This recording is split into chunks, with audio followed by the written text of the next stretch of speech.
Hello there, YouTube. These are two DRAM-less SATA SSDs that I have that are totally slower than mechanical hard drives. And in this video, I'm going to be testing the SanDisk SSD Plus 120 gigs versus this Inland Professional 240 gig SSD. Neither of these are really high-quality SSDs at all. This one is from 2016 and was a cheaper one at the time that uses the Silicon Motion SM2246 XT controller, I want to say. Some of these used in-house controllers, but I think the 120 gig uses the SM2246 XT. Information seems rather dodgy with the SSD Plus, but this is an older production one from 25th week of 2016. Whereas this Inland Professional 240 gig was a Micro Center special that I got for free back in February 2022. I think the serial number here says it's from the 11th week of 2021, and this uses the infamous Phison S11 controller. I don't know if I'd call it infamous, but definitely these days it's considered rather infamous because a lot of cheap SSDs use it, and a lot of them aren't exactly that reliable, particularly the Kingston A400. But this is not an A400. I've had pretty good luck with these SSDs for the most part, but you were about to see a little issue that I'm going to have with the Phison S11 SSD. So on this SSD, I installed Windows Vista Service Pack 2, fully updated 6003 ISO. Worked just fine on this SSD. However, every time I've installed Vista on a Phison S11 SSD, it's always been really slow to boot for some reason, but using the operating system itself feels just fine. I don't know, but what I did here is that I just took the SSD. Oh no, I just took the install from this SSD and I cloned it on here, and I'm gonna see how much slower the Phison S11 is with the exact same install. And our guinea pig for today is going to be the blue Dell Latitude E6400 sitting on top of this E6410.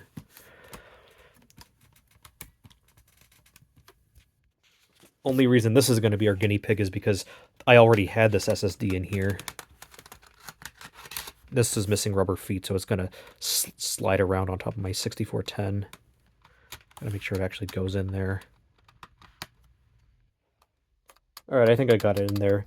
This SSD's plastic is so flimsy and cheap that it's hard to tell if it's snugly fit in. I'm going to press F12 and make sure the internal hard drive shows up. Oh, had to press the power button a second time. Okay, internal HDD, and let's press enter.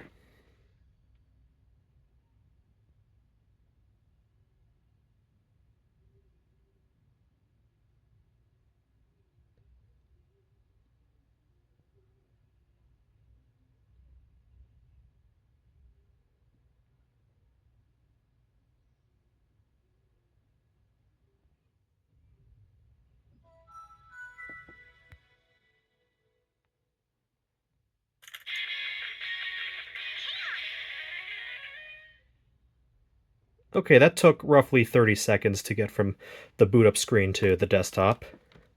So now I'm going to turn this off and put in the Phison SSD, the Inland, the one that I usually have trouble with when it comes to Vista, and specifically Vista. Literally any other OS will work fine.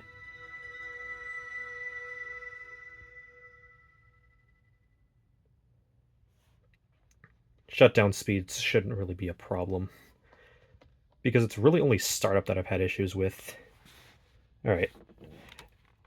And now I'm going to get this SSD out of here. I'm probably going to need two hands for this. And this one's attached to a caddy, so I can just shove it in, and it should go in rather easily. Okay, yeah, that should be rather snug. This laptop is so slippery, I can't open it with one hand if it's not on a, if it's not on a less slippy surface. Alright, and now we're going to boot off the Phison S11 SSD. Okay, 446.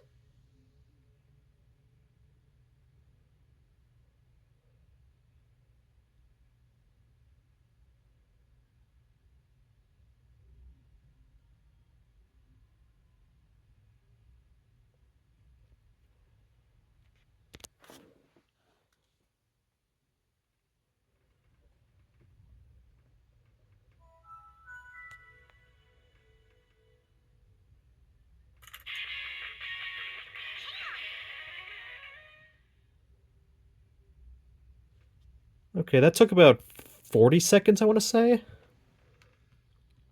Normally it's not this good. And just to prove that this is not the same capacity SSD, the SanDisk was a 120 gig. This is a 240. That is so weird, although the Windows logo isn't showing up.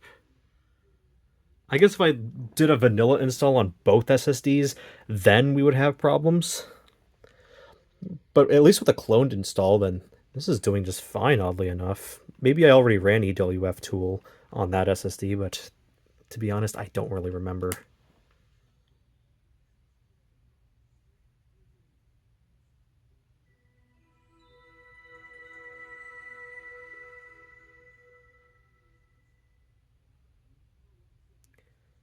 Well, because this didn't really want to prove my point, then this is just going to go on the second channel as like an extra video.